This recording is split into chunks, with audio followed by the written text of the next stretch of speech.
Good morning all of you. आप सभी का स्वागत है आपके अपने चैनल साइंस दीवाने में। कैसे आप सभी? आशा करते हैं आप सभी अच्छे होंगे, मस्त होंगे, स्वस्थ होंगे। तो आज भी आपको क्या करना पड़ेगा, थोड़ी मेरी आवाज को झेलनी पड़ेगी, मेरी खांसी को भी झेलनी पड़ेगी। तो कल हमने पढ़ा था आपके पास में जो विद्युत रासायनिक श्रेणी होती है उसके बारे में पढ़ा था। वो सीरीज हमने पूरी अच्छी तरीके से देख लिया था। उसमें मैंने आपको बोला था हम आपके लिए कोशिश करेंगे कि एक ट्रिक बनाएं। तो जैसे ही समय मिलता है तो जरूर आपके लिए कोशिश की जाएगी एक ट्रिक अच्छी सी बनाई जाए। वैसे यूट्यूब में बहुत सारी ट्रिक है, तो आपको तो अपना काम निकालना है, सर्च मार लेना, जो भी अच्छी ट्रिक लगे याद कर लेना भाई, सॉरी, क्योंकि आपको तो क्या करनी है, सीरीज लर्न करनी है अच्छी तरीके से, ठीक है। फिर हमने उसमें पढ़ा था उसकी उपयोगिताओं के बारे में पढ़ा था। दूसरा हमने पढ़ा था उसमें उसकी कुछ विशेषता के बारे में पढ़ा था हमने। फिर हमने उसकी उपयोगिता के बारे में पढ़ा था। तो उपयोगिताएं आपकी 3 प्रकार की आपको कल बता दी गई थी। वैसे आपकी 7 प्रकार की है यहाँ पे। एक क्या थी कि जैसे जैसे विद्युत रासायनिक, अगर हम क्रियाशीलता को कम करते हैं तो विद्युत रासायनिक श्रेणी में ऊपर से नीचे जाने पर क्रियाशीलता भी क्या होने लग जाती है, घटने लग जाती है। इसका मतलब क्या है कि आपके पास में जो क्रियाशीलता है, जो किसी भी एलिमेंट्स की क्रियाशीलता है, वो किसके व्युत्क्रमानुपाती होगी? वो व्युत्क्रमानुपाती होगी ई नॉट रिडक्शन के। ई नॉट रिडक्शन के क्या होगी? व्युत्क्रमानुपाती होगी, ठीक है। कि जैसे अगर आप क्रियाशीलता को कम करते हैं तो आपके पास में विद्युत रासायनिक श्रेणी में ऊपर से नीचे जाने पर आपकी जो क्रियाशीलता है वो भी घटने लग जाती है, ठीक है। जैसे हम अगर देखें जो लिथियम है, लिथियम कहाँ है? एलिमेंट सबसे ऊपर है आपके पास में विद्युत रासायनिक श्रेणी में, ठीक है, जिसका ई नॉट रिडक्शन का मान कितना होता है आपके पास में? -3.05 होता है। तो वो सबसे ऊपर है, तो इसका मतलब क्या है? उसकी क्रियाशीलता सबसे ज्यादा है, ठीक है। तो लिथियम की क्रियाशीलता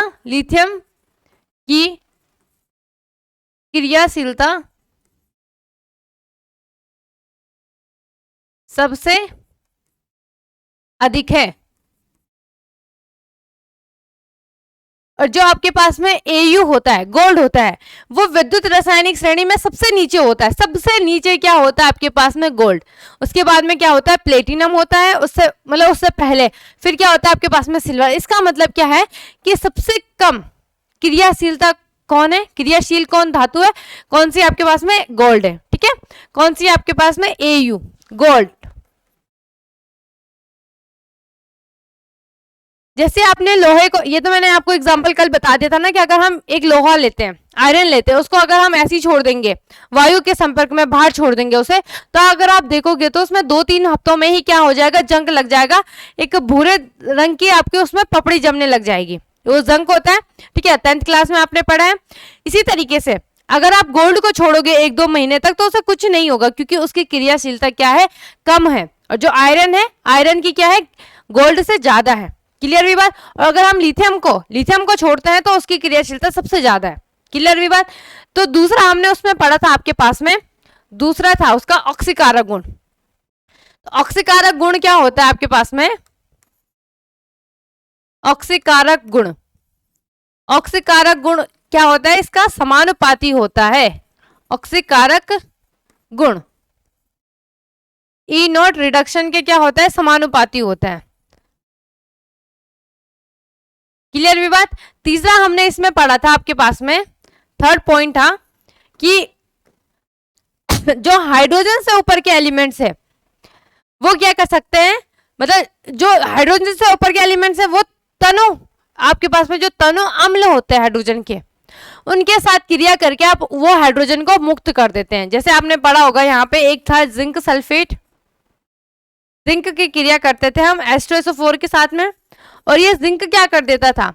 इस H2SO4 में से, हाइड्रोजन सल्फेट में से हाइड्रोजन गैस को मुक्त करके क्या बना देता था आपके पास में? जिंक सल्फेट बना देता था। दूसरा हमने यहाँ पे एक और एग्जांपल देखा था आपके पास में। दूसरा क्या था? कॉपर। तो कॉपर भी देखा था। अब जो जिंक होता है वो जिंक क्या होता है आपके पास में? कॉपर से क्या होता है? सॉरी जिंक क्या, हमने हाइड्रोजन को देखना है ना, हाइड्रोजन का जो E0 रिडक्शन का मान होता है वो 0.00 होता है। तो इससे ऊपर के एलिमेंट्स तो जिंक जो है वो क्या आता है, इससे ऊपर में आता है। ठीक है, विद्युत रासायनिक श्रेणी में जो हाइड्रोजन से ऊपर आता है वो आता है आपके पास में जिंक। क्लियर। और जो आपके पास में कॉपर आता है वो क्या आता है, इससे नीचे। इसका मतलब ये वाली रिएक्शन तो सही है और ये वाले रिएक्शन क्या है, गलत है। ठीक है, क्योंकि हमने क्या पढ़ा अभी कि जो हाइड्रोजन से ऊपर के एलिमेंट्स है वो हाइड्रोजन को मुक्त कर सकते हैं, लेकिन जो हाइड्रोजन से नीचे के एलिमेंट्स है वो हाइड्रोजन को मुक्त नहीं कर सकते, ये हमने पढ़ा था। चौथा पॉइंट देखते हैं इसमें। चौथा क्या है आपके पास में कि जो धातु लवण को धातु से पृथक करना। चौथा क्या है आपके पास में कि जो धातु, ठीक है, मेटल सॉल्ट होते हैं उनमें से क्या कर देते हैं, ये धातु जो मेटल होते हैं उनको क्या कर देते हैं, पृथक कर देते हैं। फॉर एग्जाम्पल हम यहाँ पे देख लेते हैं, हम यहाँ पे देखते हैं Cu और दूसरा ले लेते हैं हम यहाँ पे, दूसरा हमने क्या लेना है, धातु लवण। तो आप ले लो यहाँ पे जिंक सल्फेट ले लो ZnSO4। तो यहाँ पे आपके पास में क्या होगा, ये जो कॉपर है ये जिंक सल्फेट में क्रिया करके जिंक को क्या कर देगा, अलग करके क्या कर देगा, खुद ही सल्फेट के साथ में क्या करेगा, क्रिया करने लग जाएगा। तो यहाँ पे आपका बनेगा कॉपर सल्फेट और जिंक क्या हो जाएगा, जिंक क्या कर देगा, जिंक को क्या कर देगा, प्रतिस्थापित कर देगा। क्लियर हुई बात। क्या बोला कि कोई धातु, ठीक है, धातु लवण, कोई तत्व आपका क्या होता है, धातु लवण में से धातु को क्या कर देता है, अलग कर देता है और खुद ही उस सल्फेट के साथ में खुद ही क्या कर सकता है, उसी लवण के साथ में क्रिया करके क्या बना देता है। यहाँ पे अगर हमने एग्जांपल किसका लिया था, कॉपर का, तो कॉपर सल्फेट बन जाएगा। क्लियर हुई इतनी बात। ठीक है, दूसरा क्या है, किंतु कोई भी नीचे स्थित धातु, ठीक है, जो जिंक होता है। अच्छा, एक और चीज है यहाँ पे कि दूसरा क्या है कि जो विद्युत रासायनिक श्रेणी में ऊपर हो वो लवण के साथ क्रिया करके, जो मतलब जो सीरीज में ऊपर होंगे केवल वही क्या कर सकते हैं, पृथक अलग कर सकते हैं। बाकी नीचे वाली एलिमेंट्स आपके पृथक नहीं कर सकते। जैसे अगर आप देखोगे कॉपर से ऊपर क्या होता है आपके पास में, क्या आता है आपके पास में, जिंक है। ठीक है, तो यहाँ पे ये जिंक क्या कर सकता है, इसको कॉपर क्या कर सकता है, जिंक को क्या कर सकता है, पृथक कर सकता है। एक और एग्जांपल देख लेते हैं हम। यहाँ पे देखते हैं हम किसका देखेंगे, हम लेंगे यहाँ पे एग्जांपल एक ले लो, आप यहाँ पे एक जिंक ले लो। दूसरा हम यहाँ पे ले लेते हैं कैल्शियम सल्फेट CaSO4। तो यहाँ पे ये क्रिया करके क्या बनेगा आपका ZnSO4 और प्लस में आपका क्या हो जाएगा Ca। अब आप जब विद्युत रासायनिक श्रेणी देखोगे, ठीक है, थोड़ा सा हम यहाँ पे विद्युत रासायनिक श्रेणी देख लेते हैं। तो आपका जो जिंक है, जिंक क्या है, कैल्शियम से क्या है, नीचे है। ठीक है, तो आपके पास में क्या हो जाएगा, ये जिंक सल्फेट में से कैल्शियम क्या कर सकता है, क्रिया कर सकता है। ठीक है, मतलब इसका मतलब क्या है कि जो कैल्शियम है वो जिंक सल्फेट में से जिंक को हटा सकता है, क्योंकि विद्युत रासायनिक श्रेणी में उससे ऊपर में है। ठीक है, सीरीज में इसका स्थान क्या है, इससे ऊपर है, तो ये हटा सकता है। दूसरा एग्जांपल यहाँ पे देखते हैं, हमने दूसरा क्या लिया था, कॉपर। अब कॉपर क्या है आपके पास में, नीचे है।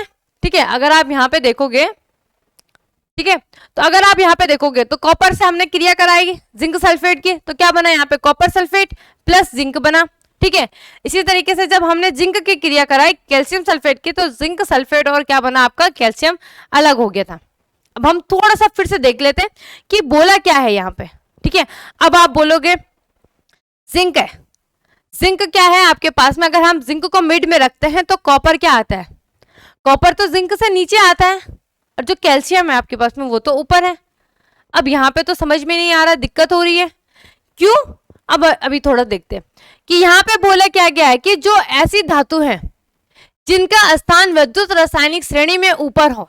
ठीक है, कॉपर का स्थान ऊपर था, जल्दी से बताइए, वो लवण के साथ क्रिया करके उस धातु को क्या कर सकते हैं, अलग कर सकते हैं। ठीक है, दूसरा क्या था, किंतु कोई भी नीचे स्थित धातु अपने से ऊपर स्थित धातु को क्या कर सकते, उसके लवण से सॉरी पृथक नहीं कर सकती है। क्लियर, जैसे आपके पास में H2 में था ना, हाइड्रोजन से ऊपर के एलिमेंट्स तो हाइड्रोजन को क्या कर रहे थे, पृथक कर रहे थे, लेकिन हाइड्रोजन से नीचे वाले एलिमेंट्स उसको पृथक नहीं कर सकते थे। क्यों नहीं कर सकते थे, ये भी आपने पढ़ा है। अगर आपने वरीयता श्रेणी भी पढ़ी होगी तो उसमें भी यही होता था ना कि क्या द्विविस्थापन अभिक्रिया भी पढ़ी होगी आपने 10th क्लास में, द्विविस्थापन विस्थापन। तो विस्थापन विस्थापित कौन करता है, जो जिनका स्थान क्या होगा उन एलिमेंट से ऊपर होगा वो क्या कर सकते हैं, विस्थापित कर सकते हैं। लेकिन जिनका स्थान उन एलिमेंट से या जिनका पद उन एलिमेंट से नीचे होगा वो विस्थापित नहीं कर सकते। एज इट इज यही बोला गया आपके फोर्थ में, ठीक है। जो चौथी उपयोगिता है उसमें यही बोला गया कि कोई भी धातु जिसका स्थान विद्युत रासायनिक श्रेणी में ऊपर हो वो लवण के साथ क्रिया करके क्या कर सकता है, धातु को लवण से अलग कर सकता है, ठीक है। किंतु कोई भी नीचे स्थित धातु अपने ऊपर स्थित धातु को उसके लवण से पृथक नहीं कर सकता है। क्लियर हुई इतनी बात आपको? चलो एग्जाम्पल भी लिख देना, आगे देखते हैं। दूसरा पांचवा है यहाँ पे आपके पास में कि विद्युत सेल में एनोड तथा कैथोड क्या करते हैं, ज्ञात करते हैं। देखते हैं इसमें थोड़ा। विद्युत रासायनिक श्रेणी में जो धातु ऊपर स्थित हो, ठीक है, एनोड के रूप में कार्य करती है, तथा जो धातु नीचे स्थित हो वो किसके रूप में कार्य करती है, आपके पास में कैथोड के रूप में कार्य करती है। अगर आपने क्या पढ़ा होगा, गैल्वेनिक सेल पढ़ा होगा, ठीक है, वोल्टेज सेल में आपने गैल्वेनिक सेल पढ़ा होगा, तो उसमें आपको बताया गया है, मैंने आपको बोला था कि एक ऐसी सीरीज है जिसमें आपको पता चल जाएगा कि ऑक्सीकरण आपको पता ना, और एनोड में ऑक्सीकरण की क्रिया होती है, कैथोड में आपकी अपचयन की क्रिया, रिडक्शन की क्रिया होती है। तो मैंने उसमें बताया था कि आपको इस सीरीज से पता चल जाएगा कि कहाँ कौन सा एलिमेंट्स आपको एनोड के रूप में लेना है, कौन सा एलिमेंट्स आपको कैथोड के रूप में लेना है। क्लियर हुई बात? तो अगर आप यहाँ पे सीरीज में देखोगे तो ये जितने भी एलिमेंट्स है, ये किसके रूप में आएंगे, ये आएंगे आपके एनोड में। ये किस में आएंगे, आपके एनोड में आएंगे, ठीक है। जैसे हमने आपके गैल्वेनिक में क्या लिया था, जिंक को क्या लेते थे हम, एनोड लेते थे, और जो आपके पास में कॉपर था उसको क्या लेते थे हम, कॉपर को आप क्या लेते थे, जल्दी बताइए। ये रहा ना कॉपर, हाइड्रोजन से नीचे वाले, ठीक है। ये आपके किसके रूप में आ जाएंगे, ये आ जाएंगे कैथोड के रूप में। और एज इट इज यहाँ पे भी ये किसके रूप में आएंगे, आपके एनोड के रूप में। और यहाँ पे एक जो आपका हाइड्रोजन है, इसे आप बिल्कुल अच्छे तरीके से डब्बे में पैक कर देना। क्लियर हुई बात? तो हाइड्रोजन से ऊपर के एलिमेंट्स आपके एनोड के रूप में आएंगे, और हाइड्रोजन से नीचे के एलिमेंट्स आपके किसके रूप में आएंगे, कैथोड के रूप में आएंगे। ये आपका पांचवा पॉइंट है, ठीक है। छठा क्या है, इलेक्ट्रॉन त्याग कर धनायन बनाने की प्रवृत्ति, ठीक है। विद्युत रासायनिक श्रेणी में ऊपर से नीचे जाने पर, जब हम ऊपर से लिथियम से हम किस में आ रहे हैं, नीचे हमारे क्या है, हाइड्रोजन है, गोल्ड है, प्लेटिनम है, दूसरा क्या है आपके पास में एजी है, सिल्वर, ठीक है। धातुओं में इलेक्ट्रॉन त्याग कर क्या करते हैं, ये धनायन बनाने की प्रवृत्ति क्या हो जाती है, इनमें घटती है। क्लियर? सातवां है इसमें संचारण, जंक, ठीक है, कि विद्युत रासायनिक श्रेणी में ऊपर से नीचे जाने पर धातुओं में संचारण की जो प्रवृत्ति है वो क्या हो जाती है, कम हो जाती है, क्योंकि इलेक्ट्रॉन त्यागने की प्रवृत्ति भी क्या होनी है, ऊपर से नीचे जाने पर घटती है।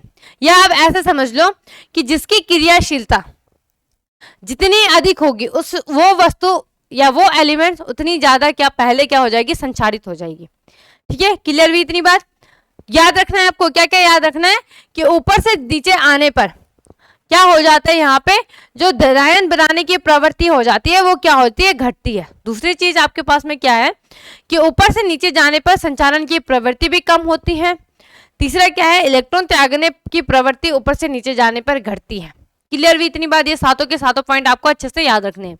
ये विद्युत रासायनिक श्रेणी की क्या है, उपयोगिताएं है। चलो अब हम आगे देख लेते हैं, यहाँ पे सीरीज को देख लो भाई, ये याद कर लेना अच्छी तरीके से, रट लो इनको, ठीक है। इससे अभी क्वेश्चन में पूछे जाएंगे आपके पास में। आगे देखते हैं क्वेश्चन, ये आपके स्क्रीन पे क्या है कि निम्न तत्वों को ऑक्सीकरण क्षमता के बढ़ते क्रम में लिखिए। ठीक है, आपके पास में क्या है कि जो निम्न तत्व हैं इनको क्या करना है आपने, ऑक्सीकरण क्षमता के बढ़ते क्रम में, कि किसकी ऑक्सीकरण क्षमता कितनी अधिक है। तो अगर आपको सीरीज याद होगी तो सबसे ज्यादा इनमें से किसकी है, सबसे ज्यादा है यहाँ पे मैग्नीशियम की। किसकी है, मैग्नीशियम की। तो मेरे को तो सीरीज याद है इसीलिए मैं इसको सॉल्व कर पाऊंगी। अब आपको जब सीरीज ही याद नहीं होगी तो आप कैसे कर पाओगे, तब आप यहाँ पे फंस जाओगे। ठीक है, 1 या 2 नंबर में आप यहाँ पे फंस जाओगे। तो आपको क्या करनी है, सीरीज याद करनी है। तो सबसे क्या है यहाँ पे आपका मैग्नीशियम है, एक बार आप सीरीज भी देख लीजिए। फिर आपके पास में क्या है, जिंक है। अच्छा, बढ़ते क्रम में रख रहे ना, सॉरी, सबसे बढ़ते क्रम में क्या आएगा, छोटे से बड़ा, तो यहाँ पे सबसे कम क्या है, मैग्नीशियम है। फिर आपके पास में क्या है, जिंक है, ठीक है। फिर आपके पास में क्या है, Fe है, और फिर क्या है, Sn है। फिर आपके पास में क्या है, कॉपर है, और फिर आपके पास में क्या है, Ag। तो सबसे ज्यादा जो ऑक्सीकरण क्षमता है वो किसकी होगी, आपके पास में Ag की होगी, ठीक है। तो अगर आपको सीरीज याद होगी, ठीक है, तो आप यहाँ पे देख लो क्या क्या था आपके पास में, देखो Ag यहाँ आ रहा है ना, तो इसकी ऑक्सीकरण क्षमता क्या होगी, सबसे अधिक होगी। क्लियर हुई इतनी बात। दूसरा आपके पास में Sn भी था, Cu भी था, और क्या था आपके पास में, और था मैग्नीशियम, जिंक, आयरन। आयरन ये रहा, और आपका मैग्नीशियम ये रहा, और जिंक कहाँ है, ये रहा। तो मेरे को सीरीज याद थी। क्लियर हुई बात। तब मैंने आसानी से क्या करा, देखो मैग्नीशियम जिंक आ गया, फिर हमने क्या करा, आयरन आया, फिर आपका Sn आया, फिर Cu आया, फिर Ag आया। तो जब आपको सीरीज याद रहेगी तब आप इस तरीके के क्वेश्चन को कर पाओगे, नहीं तो आप क्या करोगे, यहाँ पे फंस जाओगे, आपको दिक्कत करेगा। क्लियर हुई बात। दूसरा क्वेश्चन देख लेते हैं। दूसरा क्या है आपके पास में, दूसरा है निम्न तत्वों को उनकी क्रियाशीलता के बढ़ते क्रम में लिखो। क्रियाशीलता जैसे जैसे आपने पढ़ी है ना, कि जैसे जैसे आप ऊपर से नीचे आते हो तो क्रियाशीलता क्या हो जाती है, आपके पास में घटने लग जाती है। पढ़ा था ना आपने। तो सबसे कम क्रियाशील कौन है यहाँ पे, सबसे कम है कॉपर, क्योंकि कॉपर सबसे नीचे आता है ना इनमें से। क्या क्या आपके पास में, जिंक है, कॉपर है, ठीक है, कैल्शियम है, पीबी है, लेड वो है सॉरी आपके पीबी है, ठीक है। दूसरा आपके पास में क्या है, Ni है, निकल है, लेड है, ठीक है, पीबी लेड का होता है ना। तो यहाँ पे सबसे जो क्रियाशीलता में सबसे क्या है आपके पास में, कम क्रियाशील है, वो कौन है, आपके पास में कॉपर है। क्योंकि जो कॉपर है, कॉपर क्या होता है आपके पास में पढ़ा ना, जो विद्युत रासायनिक श्रेणी में है इनमें से सबसे नीचे कौन है, कॉपर है। तो इसकी क्रियाशीलता क्या होगी, सबसे कम होगी आपके पास में। इसके बाद में आपके पास में क्या आ जाता है, पीबी। कॉपर के बाद क्या आ जाता है आपके पास में, पीबी आ जाता है। फिर आता है आपके पास में निकिल, और फिर आता है आपके पास में जिंक, Zn, और फिर क्या बचा आपके पास में, कैल्शियम। तो अगर आपको सीरीज याद होगी, बार बार रिपीट कर रही हूँ, सीरीज को याद कर लो भाई, ठीक है। सीरीज याद होगी तो तभी इस तरीके से क्वेश्चन कर पाओगे, नहीं तो फंस जाओगे। ये आपके पूछे जा सकते हैं, ये आपके नीट में पूछे जा सकते हैं, ठीक है। कुछ ज्यादा टफ नहीं है, केवल आपको विद्युत रासायनिक श्रेणी तो याद करनी है, उससे आपके बड़े जितने भी क्वेश्चन होंगे सारे आप इजिली बड़े आसानी से क्या कर सकते हो, सॉल्व कर सकते हो।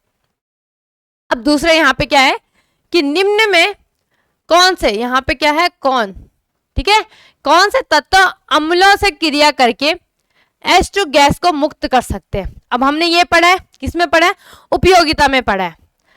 जिन एलिमेंट्स, जो एलिमेंट्स हाइड्रोजन से ऊपर है, जो एलिमेंट्स आपके जिनका स्थान हाइड्रोजन से ऊपर है, वो क्या कर सकते हैं, तनु अम्लों के साथ में क्रिया करके हाइड्रोजन गैस को मुक्त कर सकते हैं। लेकिन जिनका स्थान हाइड्रोजन से नीचे है वो क्या कर सकते हैं, हाइड्रोजन गैस मुक्त नहीं कर सकते।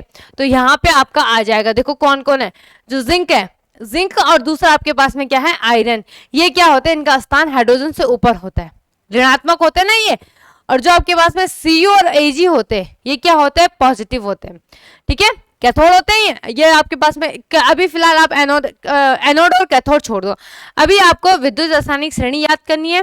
उसमें आपको याद करना है कि जो हाइड्रोजन से ऊपर के एलिमेंट्स है, तो हाइड्रोजन से ऊपर के यहाँ पे एक आपके पास में जिंक है, दूसरा आपके पास में क्या है, आयरन। तो आप यहाँ पे लिखोगे, क्या लिखोगे आप, कि आपके पास में जिंक,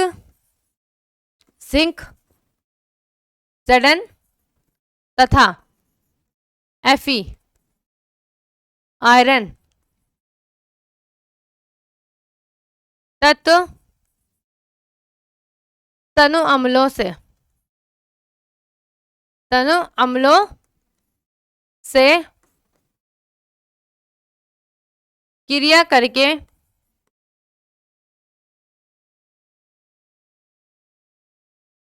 क्या करते हैं, H2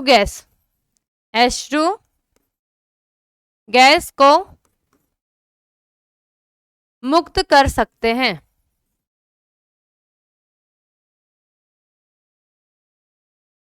क्यों कर सकते हैं, क्योंकि जिंक तथा आयरन का स्थान विद्युत रासायनिक श्रेणी में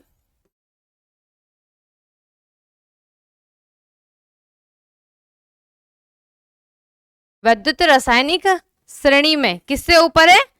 हाइड्रोजन से। हाइड्रोजन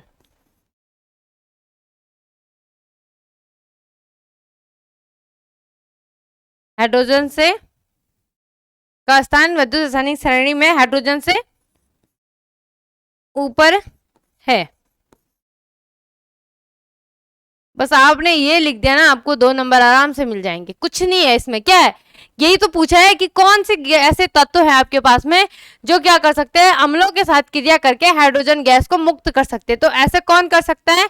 जो हाइड्रोजन से क्या होंगे, जिनका स्थान ऊपर होगा, वही क्या कर सकते हैं, वही एलिमेंट्स तनु अम्लों से क्रिया करके हाइड्रोजन गैस को क्या कर सकते हैं, मुक्त कर सकते हैं। क्लियर भी इतनी बात? चलो आगे बढ़ते हैं। आगे भी हमारे पास अभी थोड़े न्यूमेरिकल आते रहेंगे। तो क्या है आपके पास में क्वेश्चन इस प्रकार से भी आपको पूछा जा सकता है। क्या है आपके पास में क्वेश्चन कि यदि 4 तत्व ए बी सी डी के मानक इलेक्ट्रोड विभव, ठीक है, ई नॉट, ठीक है, या एसईपी है ना आपके पास में, स्टैंडर्ड इलेक्ट्रोड पोटेंशियल, क्रमशः कितना कितना दे रखा है आपके पास में 0.76 V दे रखा है, दूसरा आपके पास में 0.80 दे रखा है, ठीक है, तीसरा आपके पास में -1.92 दे रखा है, चौथा क्या दे रखा है -1.52। तो वो ए का है, बी सी डी क्रम से ना, तो एक ये आ जाएगा ए बी सी डी, ठीक है, क्रम में हो। तो इन तत्वों के लिए निम्न प्रश्नों का उत्तर दीजिए। क्लियर भी बात? तो यहाँ पे सबसे पहले क्या पूछा गया कि सबसे अधिक क्रियाशील तत्व। अब आपको क्या करनी है, फिर से कहाँ आ जानी है, आपको आना है किसमें, विद्युत रासायनिक श्रेणी में। क्या पूछा गया है यहाँ पे कि इन तत्वों में से सबसे अधिक क्रियाशील तत्व आपका कौन सा है। अब देख लो यहाँ पे सबसे अधिक क्रियाशील कौन होगा, जिसका स्थान विद्युत रासायनिक श्रेणी में सबसे ऊपर होगा। सबसे ऊपर कौन होगा, जो क्या होगा, माइनस होगा, क्योंकि ऊपर आते ना, माइनस में आता ना सबसे ऊपर। तो क्या है यहाँ पे आपके पास में कौन सा दिख रहा है आपको, देखो एक ही है नेगेटिव, इसका मतलब यहाँ पे क्या हो जाएगा सी, ठीक है।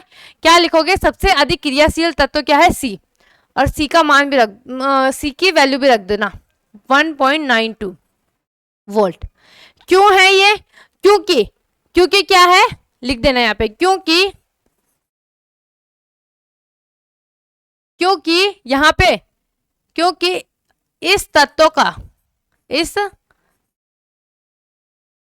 इस क्या है यहाँ पे आपके पास में तत्व, क्योंकि इस तत्व का मानक इलेक्ट्रोड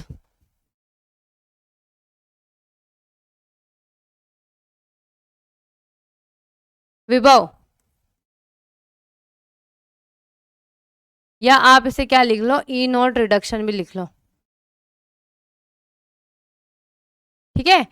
ई नॉट आपका कहाँ आएगा, ऊपर आएगा ये, क्योंकि क्या है, इस तत्व का जो ई नॉट आपके पास में जो रिडक्शन है, उसका जो मान होता है, का मान सबसे अधिक है, सॉरी सबसे अधिक नहीं, सबसे कम है ना, सबसे कम है।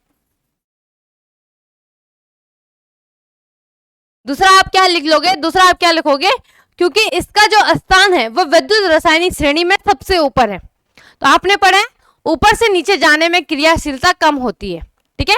लेकिन आपको क्या याद रखना है, यही याद रखना है। क्या याद रखोगे कि आपके पास में सबसे अधिक क्रियाशील तत्व कौन सा होगा, जिसका आपके पास में एसईपी स्टैंडर्ड इलेक्ट्रोड पोटेंशियल का मान सबसे कम होगा, वो सबसे अधिक क्रियाशील होगा।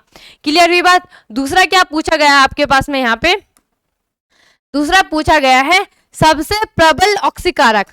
अब आपने अगर क्या पढ़ा होगा, अगर आपने जब विद्युत रासायनिक श्रेणी में उसकी दूसरी उपयोगिता बताई गई होगी, तो उसमें हमने बताया था ऑक्सीकारक गुण किसके समानुपाती होता है आपके पास में, जो क्या होता है, जो ऑक्सीकारक गुण ई नॉट रिडक्शन के क्या होता है, समानुपाती होता है। तो यहाँ पे हम देख लेते हैं आपके पास में कौन सा आएगा, आपके पास में ये आएगा आपके पास में, देख लेते हैं यहाँ पे आपके पास में सबसे अधिक कौन सा है, क्या है आपके पास में, यही तो आ रहा है सबसे ज्यादा 1.542। तो यहाँ पे आएगा आपके पास में, इसको आप लिख लो, ये आएगा आपके पास में डी और डी में आपका कितना है ये 1.42 वी, ठीक है, वोल्ट। अब क्यों है ये, क्योंकि एज इट इज वही इस तत्व का मानक इलेक्ट्रोड विभव, अगर आपको ये ज्यादा ही वैसा लग रहा है तो आप क्या लिख देना, ई नोट सेल, ई नोट रिडक्शन लिख देना, इससे भी आपका काम चल जाएगा, ठीक है। क्योंकि इस तत्व का एसईपी का मान सबसे अधिक है, इसीलिए इसका जो ऑक्सीकारक गुण है वो क्या हो जाएगा, सबसे अधिक हो जाएगा, सबसे अधिक है। क्योंकि क्रियाशीलता तो व्युत्क्रमानुपाती होगी ना, अगर क्रियाशीलता क्या होगी आपके पास में कम होगी तो अगर क्रियाशीलता अधिक होगी तो एसईपी का मान क्या होगा, कम होगा। व्युत्क्रमानुपाती एक बढ़ेगा तो दूसरा घटेगा, दूसरा घटेगा तीसरा पहला बढ़ेगा। इसमें क्या होगा, जो जितना अधिक प्रबल होगा वही उसका जो एसईपी का मान है वो सबसे अधिक होगा। इतना इजी है भाई, ये तो आपको देखो, ये क्वेश्चन हम कहीं से ऐसे नहीं है कि आप बोलोगे कि कहाँ से आ रही है क्वेश्चन, ये पूरी किससे है, विद्युत रासायनिक श्रेणी से रिलेटेड कुछ आपके पास में न्यूमेरिकल भी बोल सकते हो आप, बहुत इजी क्वेश्चन है। तीसरा क्या पूछा गया आपके पास में, यहाँ पे तीसरा पूछा गया है वे तत्व जो अम्लों से क्रिया करके H2 को मुक्त कर सकते हैं। अब आपको पता है H2 को मुक्त कौन करेगा, जिनका मान क्या होगा 0.0 से क्या होगा ऊपर होगा, मतलब जो क्या होंगे ऋणात्मक होंगे। अब यहाँ पे आप देख लो आपके पास में कौन कौन से एलिमेंट्स आ रहे हैं, ठीक है। ऋणात्मक में आपके पास में कौन कौन से आएंगे, एक आएगा आपके पास में, चलो देखते ऋणात्मक में आपके पास में क्या आ रहा है, एक बार आप क्या देख लो, हाँ एक तो एक ही आ रहा है ना आपके पास में, सी एलिमेंट्स आ रहे हैं ऋणात्मक में, बाकी का मान तो 0.0 से ऊपर ही है ना सबके पास में, यहाँ पे सारे पॉजिटिव है, केवल एक ही आपके पास में क्या है, नेगेटिव है। तो यहाँ पे आपके पास में क्या आ जाएगा, आप लिखोगे वे तत्व जो अम्लों से क्रिया करके H2 को मुक्त कर सकते हैं, वो क्या है आपके पास में, वो है आपके पास में C, ठीक है। C कितना है आपके पास में -1.92 वोल्ट। क्यों है, क्योंकि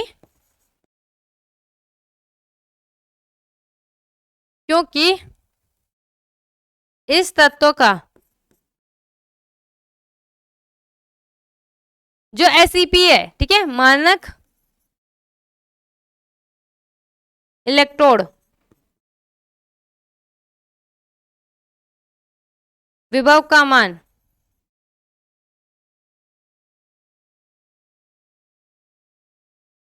ऋणात्मक है।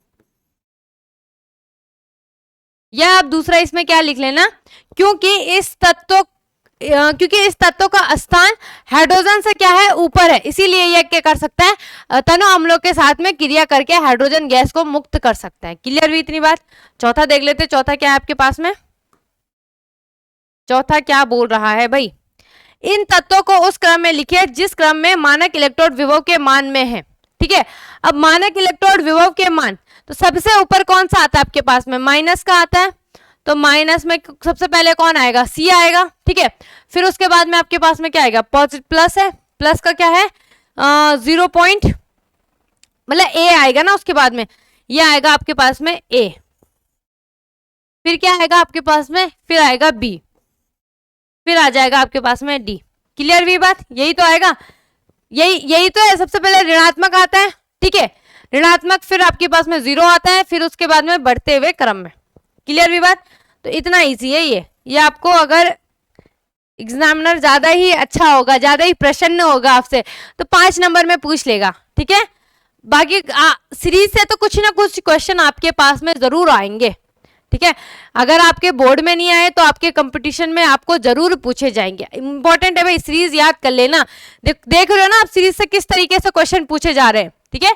या आपने, अगर आपको सीरीज पता नहीं है ना, आप इनको कर ही नहीं सकते, सॉल्व ही नहीं कर पाओगे, आपको सीरीज ही याद नहीं है कि कौन सा कहाँ पे एलिमेंट्स, तो आप इनको गड़बड़ा जाओगे, आप सॉल्व नहीं कर पाओगे। आगे देखते चलो, आगे आपको इस प्रकार से क्वेश्चन पूछे जाएंगे कि विद्युत रासायनिक सेल, ठीक है। Zn फेज बाउंड्री Zn2+ आपके पास में लमर सेतु है, सॉल्ट ब्रिज है, ये सॉल्ट ब्रिज होता है ना आपका, याद होगा, कॉपर। ठीक है, फिर आपके पास में यहाँ पे क्या है, फेज बाउंड्री है, कॉपर के लिए निम्न मान दिए गए हैं आपके पास में, ये दे रखा है, ये क्या दे रखा है आपके पास में, एनोड दे रखा है, ये क्या दे रखा है, कैथोड दे रखा है। आपको क्या निकालना है, ई नोट सेल निकालना है। अब बहुत इजी है भाई, सबसे पहले आप इसमें क्या लिखोगे, सबसे पहले लिखोगे आप विद्युत रासायनिक सेल। विद्युत तरीका होना चाहिए भाई, तरीका पता होना चाहिए किस तरीके से आपने सॉल्व करना है। विद्युत रासायनिक, ऐसे नहीं कि कुछ को तो पता है, ई नोट सेल इक्वल टू क्या होता है, ई नोट कैथोड माइनस ई नोट एनोड, तो उन्होंने सीधा लिख दिया इसको और प्लस माइनस कर दिया, तो गड़बड़ा जाओगे वहां पे। ठीक है, तो क्या हो जाएगा यहाँ पे आपके पास में विद्युत रासायनिक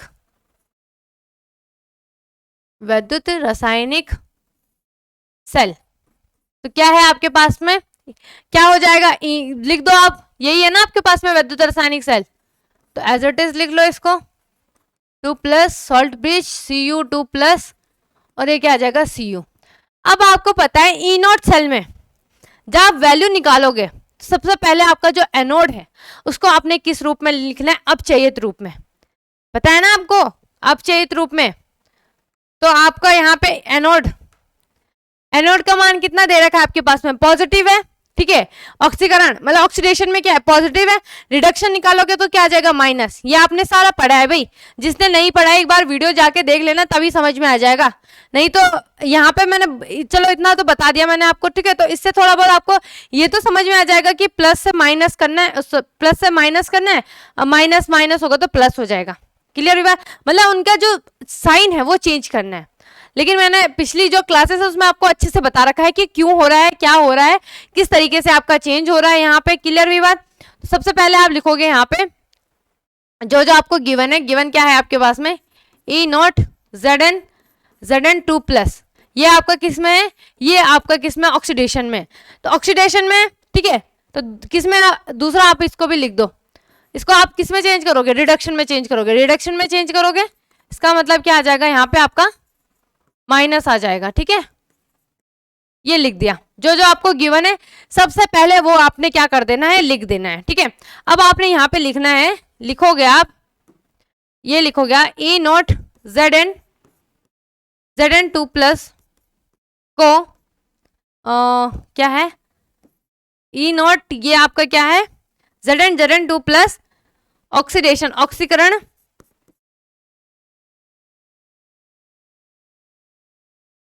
ठीक है, यहाँ पे आपके पास में क्या है, ये क्या है, ऑक्सीडेशन, ऑक्सीडेशन के रूप में व्यक्त करा गया है ना इसको, तो हमने किस में करना है, रिडक्शन में। तो ई नॉट Zn2+ को ऑक्सीकरण के रूप में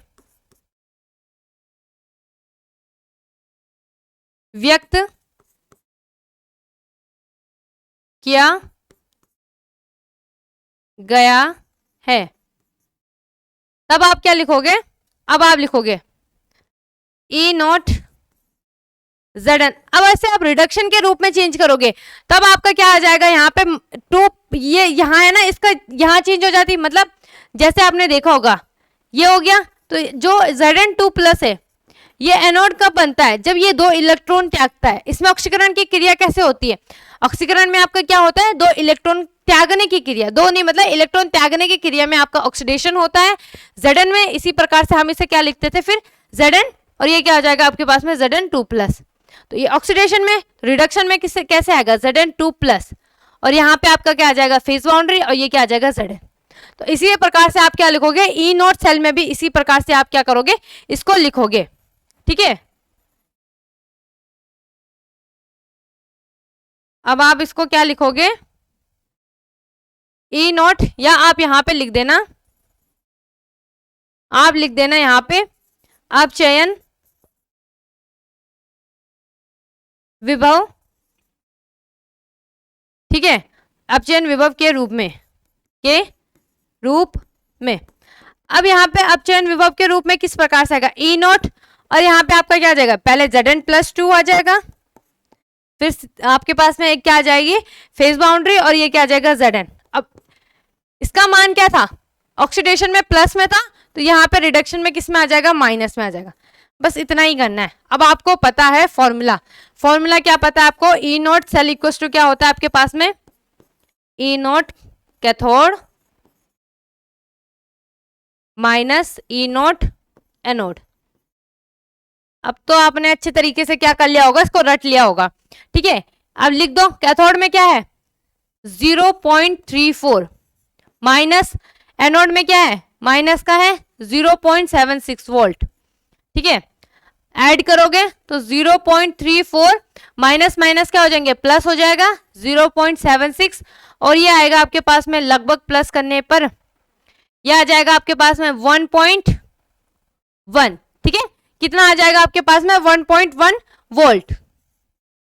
बस यही तो पूछा गया था, यही निकालना था, कितना इजी है। देखो सबसे पहले आपने क्या करा, विद्युत जो एज इट इज, ये तो था, इतना तो क्वेश्चन में दिया है ना आपको, आपने यही तो करा, ये वाली तो लाइन लिखी आपने, और ये आपने पिछली न्यूमेरिकल में पढ़ा था। केवल आपको क्या करना है, ये लिखना है कि E nought Zn phase boundary Zn+2 को किसके रूप में व्यक्त करा गया है, ऑक्सीडेशन के, और हमने किस रूप में व्यक्त करा, इसको अपचयन विभव के, रिडक्शन के रूप में व्यक्त कर दिया। क्लियर। चलो दूसरा क्वेश्चन देखते हैं। दूसरा आपके पास में दे रखा है सेल निरूपण दे रखा है, ठीक है। दूसरा आपका क्या दे रखा है, यहाँ पे ये सॉलिड है, एक्वासियस है, कॉपर है आपके पास में। दूसरा क्या है, के लिए आपके पास में क्या निकालना है, आपने ई नॉट ये दे रखा है, सब कुछ दे रखा है, केवल आपने इसमें भी क्या निकालना है, सेल का मानक इलेक्ट्रोड विभव, एज इट इज वही करना है सेम बस, ठीक है। आपने इसको भी सेम वही करना है। तो सबसे पहले सेल निरूपण, सेल निरूपण लिख लो। पहले तो वही करना है जो क्वेश्चन में आपको दिया गया है।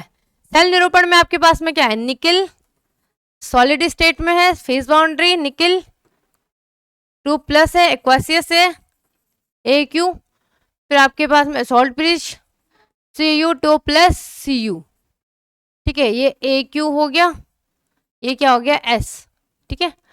अब यहाँ पे वैल्यू रख दो, जो जो दिया है आपको लिख दो भाई। क्या क्या दे रखा आपको, एक तो दे रखा आपको ई नॉट Ni 2+ है, 2+, इसका मतलब ये क्या है, ये रिडक्शन में, इसको चेंज करने की जरूरत नहीं है, ठीक है। ये है आपके पास में -0.25, दूसरा है आपके पास में E nought Cu2+ equals to 0.34। Clear हुई बात। बस इसको, ये सिंपल है, इसमें आपको कुछ लिखने की जरूरत नहीं है, सब कुछ आपको क्या है पहले से ही गिवन है, ठीक है। क्लियर हुई बात। चलो अब हम क्या करेंगे, अच्छा हाँ यहाँ पे ये देख लो भाई, इसमें ये देख लेना आपके पास में, ये क्या है आपके पास में Cu, आपका क्या किसमें दे रखा है, Cu देखो किसके रूप में दे रखा है, आपके ऑक्सीडेशन के रूप में दे रखा है, आपको किस में चेंज करना है, रिडक्शन में चेंज करना है, ये मत भूल जाना। तो इसको आप रिडक्शन के रूप में चेंज करोगे, ठीक है। तो आप क्या लिखोगे, आप लिखोगे ई नॉट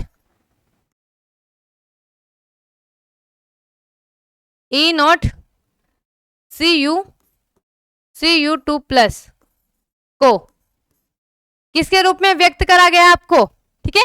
Cu2+ ऑक्सीकरण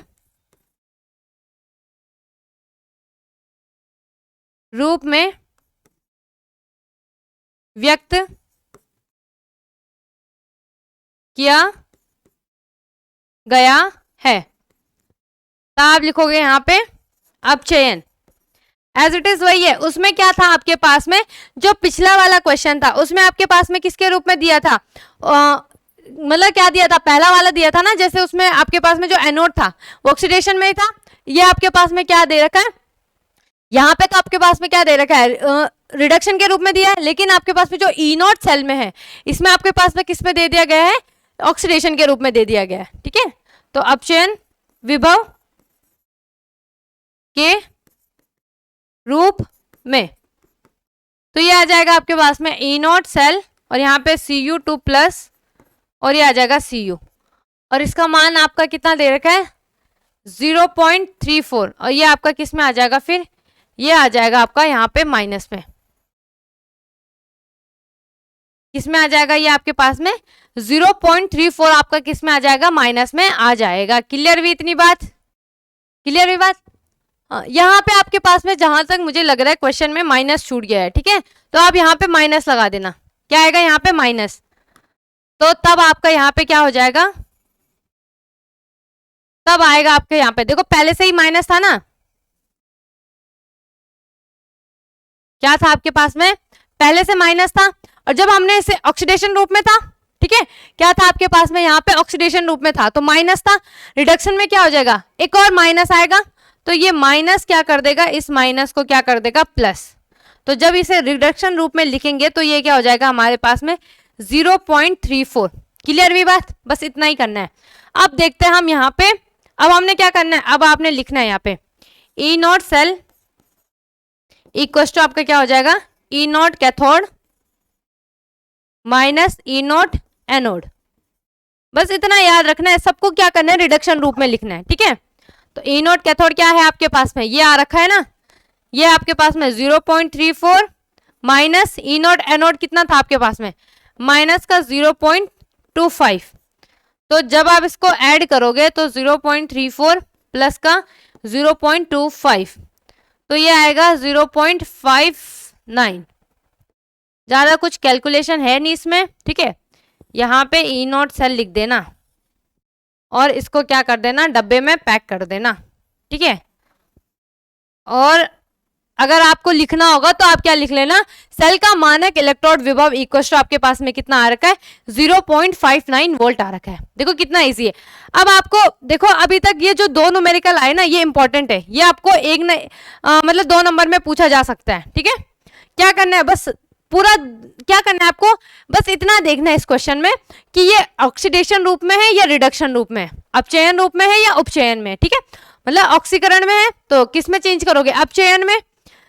कि जितने भी क्वेश्चन होंगे, जितने भी न्यूमेरिकल होंगे इस टाइप में, पहले उनको अपचयन रूप में चेंज करना है। बाकी आपको ये तो पता है E nought cell equal to क्या होता है, E nought cathode minus E nought anode, उसके बाद तो कुछ भी नहीं है, ठीक है। सीधा सा ज्यादा कैलकुलेशन इसमें होती नहीं है, प्लस ही तो करना है, प्लस माइनस होगा आंसर आ जाएगा, बस 2 नंबर आपके ऐसे ही तैयार हो जाएंगे चुटकी बजाते। क्लियर हुई इतनी बात। तो आज के लिए फिर हम इतना ही रखते हैं, कल हम मोस्ट इंपॉर्टेंट समीकरण पढ़ेंगे आपके पास में, बहुत इंपॉर्टेंट है भाई, ठीक है। आपके अगर बोर्ड एग्जामिनेशन में नहीं आया बाय चांस, लेकिन आपके कहीं ना कहीं आप देखोगे तो आप अगर केमिस्ट्री से कुछ मतलब आगे अगर आप करोगे, नीट का एग्जाम दोगे या आपके पास में आप जेई वगैरह दोगे, जेई मेंस दोगे, एडवांस दोगे, जो भी दोगे, तो उसमें आपको जरूर पूछा जाएगा, ठीक है। तो इसीलिए कल की क्लास क्या हो जाएगी जो आपके पास में, वो मोस्ट इंपॉर्टेंट हो जाएगी, क्योंकि उसमें आप पढ़ोगे, क्या पढ़ोगे, नंस्ट समीकरण, ठीक है। ये इंपॉर्टेंट है भाई, बहुत ज्यादा इंपॉर्टेंट है। हाँ एक और चीज है, इसके लिए आपको क्या करना है, जो आपने 11th क्लास में, ठीक है, 11th क्लास में आपके पास में आपने पढ़ा होगा जो आपके पास में क्या था, ऊष्मागतिकी था, थर्मोडायनेमिक्स था, उससे रिलेटेड आपको पास में यहाँ पे कुछ कॉन्सेप्ट आएंगे इस समीकरण में, तो एक बार उसको जाके फटाफट से क्या कर लेना, रिवाइज कर लेना। नहीं तो अगर आप नहीं करोगे तो तब मुझे थोड़ी मेहनत करनी पड़ेगी आपके लिए, कोई बात नहीं, चिंता करने की बात नहीं है। अगर आप नहीं करोगे तो कोई नहीं, करा देंगे, ठीक है। तो लेकिन फिर भी अपनी तसल्ली के लिए, अपने रिवीजन के लिए एक बार जरूर देख लेना, इंपॉर्टेंट है। ऊष्मागतिकी पढ़ के आ जाना, थोड़ा सा देख लेना, उसके बाद यहाँ पे क्लास में भी पूछ लूंगी मैं आपको, ठीक है। हम भी देख लेंगे वहां पे कितना आपने रिवाइज करा है, कितना आप कमेंट कर रहे हो, कितना आप लाइव चैट में फालतू की बकवास कर रहे हो, ठीक है। तो फालतू की बकवास मत करना, इंपॉर्टेंट कुछ जो काम की बात होगी वही करना, ठीक है। तो फिलहाल हाँ एक और चीज, जाते जाते यार तुम लोग कमेंट नहीं करते, इतना मेहनत करते हैं, जाते जाते कम से कम कमेंट कर लिया करो, आपको क्लास कैसी लगी, कोई डाउट है, कुछ पूछना है आपको, जो भी है, ठीक है, फीडबैक देना होगा दे देना, ठीक है। फिलहाल हम आज के लिए इतना ही रखते हैं, मिलते हैं नेक्स्ट डे इस टॉपिक के साथ में। धन्यवाद।